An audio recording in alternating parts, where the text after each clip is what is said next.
Tuhan sertamu.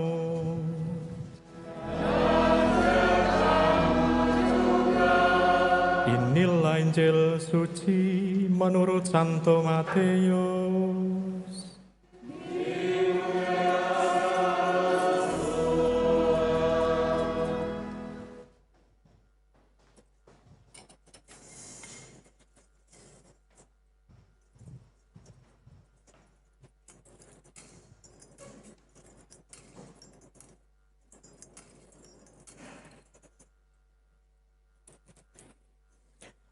Sekali peristiwa, orang-orang Farisi berunding bagaimana mereka dapat menjerat Yesus dengan suatu pertanyaan. Mereka menyuruh murid-murid mereka bersama-sama para pendukung Herodes bertanya kepada Yesus, "Guru, kami tahu engkau seorang yang jujur dan dengan jujur mengajarkan jalan Allah. Dan engkau tidak takut kepada siapapun juga, sebab engkau tidak mencari muka. Katakanlah kepada kami pendapatmu, bolehkah membayar pajak kepada kaisar atau tidak?" Tetapi Yesus mengetahui kejahatan hati mereka. Ia lalu berkata, "Mengapa engkau mencobai aku, hai orang-orang munafik? Tunjukkanlah kepadaku mata uang untuk pajak itu." Mereka membawa 1 dinar kepada Yesus. Yesus pun bertanya kepada mereka, "Gambar dan tulisan siapakah ini?" Jawab mereka, "Gambar dan tulisan Kaisar." Lalu kata Yesus kepada mereka, "Berikanlah kepada Kaisar apa yang wajib kamu berikan kepada Kaisar, dan kepada Allah apa yang wajib kamu berikan kepada Allah." Demikianlah sabda Tuhan.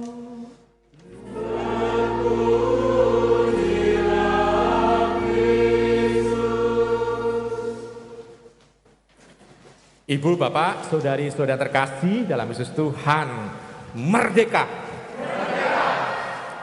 Tahu arti kata merdeka? Bukan hanya bebas, tetapi sebetulnya adalah merekat dekat kerahiman Allah. Jadi merekat dekat kerahiman Allah. Berarti sudah sejak awal pendiri bangsa kita ini, pendiri negara kita ini, sudah sadar bahwa kemerdekaan ini adalah anugerah dari Allah. Maka kalau kita mengatakan kata merdeka, tidak hanya sekedar bebas, tetapi kita mempunyai kesempatan lebih dekat untuk merasakan dan mengalami kasih Allah. Maka kalau kita bangga mengatakan kata merdeka, itu bukan isapan jempol, tetapi ada satu makna tersendiri. Maknanya adalah makna yang dalam. Ibu, Bapak, saudara terkasih dalam Tuhan, setelah kemerdekaan negara kita, walaupun dikatakan merdeka, tetapi tantangan setelah merdeka itu ternyata ada. Tapi paling tidak kita sudah menyadari betul.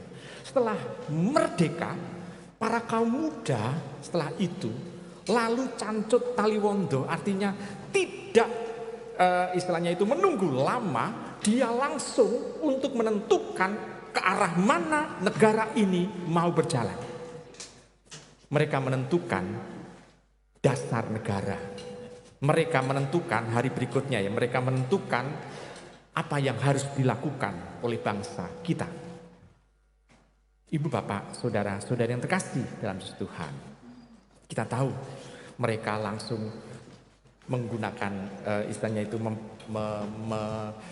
meresmikan atau mengumandangkan bukan hanya kemerdekaan tetapi pemersatu negara kita itu apa? Pancasila, itu saja. Lalu yang kedua, bahasa. Lalu juga lagu kebangsaan. Lalu juga warna bendera. Kita bisa melihat di sana ada simbol-simbol pemersatu negara kita.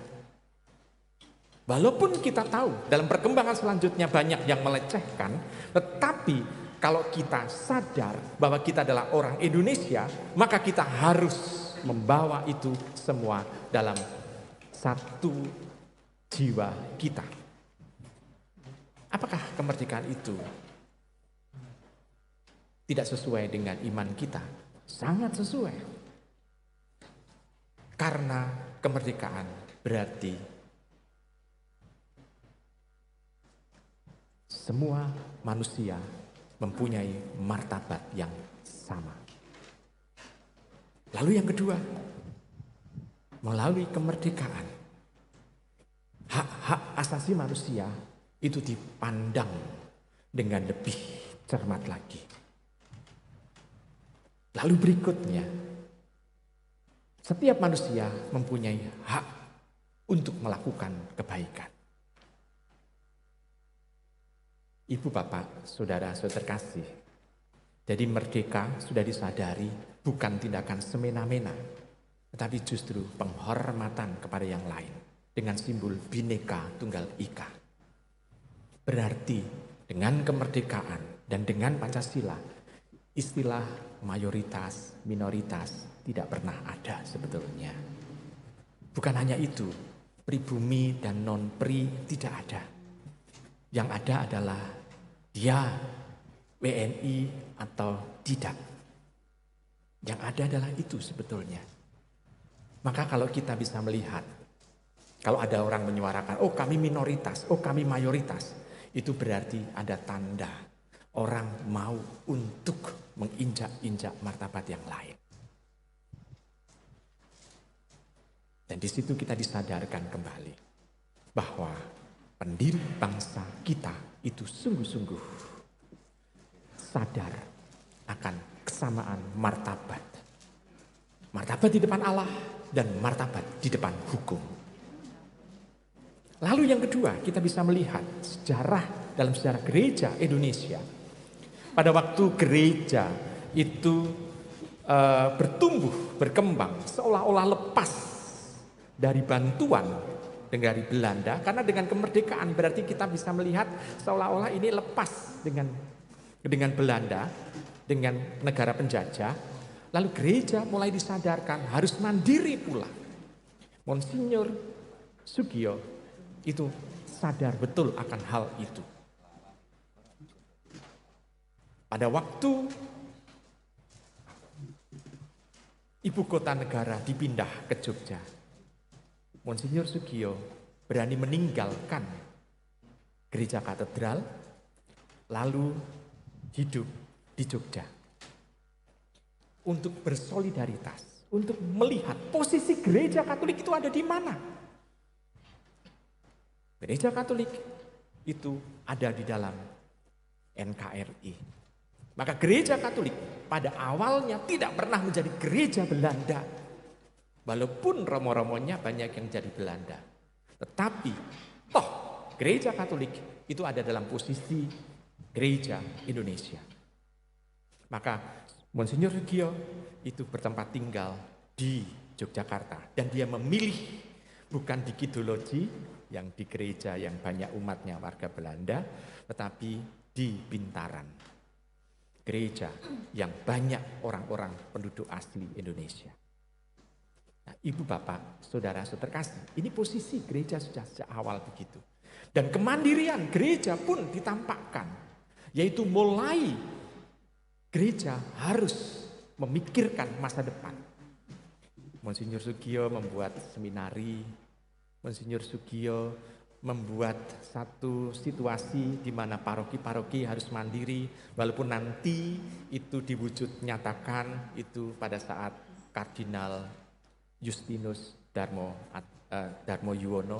Dan di situ kita bisa melihat gereja di paroki-paroki itu mandiri sehingga romonya itu tidak harus mencari uang tetapi hidup dari umat. Jadi kerjasama antara romo dan umat sehingga paroki itu bisa bertumbuh. Monsinyur Sugio juga mengedepankan umat untuk pewartaan. Umat sebagai garis depan untuk mewartakan Tuhan. Jadi gereja sejak awal gereja Indonesia itu bukan milik Romo, bukan milik suster, bukan milik bruder, tetapi seluruh orang yang dibaptis. Ibu bapak, saudara terkasih, maka tampak gereja sadar dengan pemahaman yang judul yang dipilih untuk tema kemerdekaan, pulih lebih cepat, bangkit lebih kuat.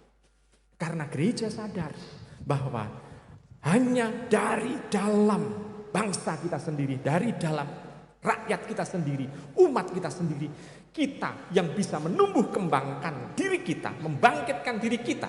Kita tidak boleh menunggu bantuan dari luar, harus dari dalam diri kita.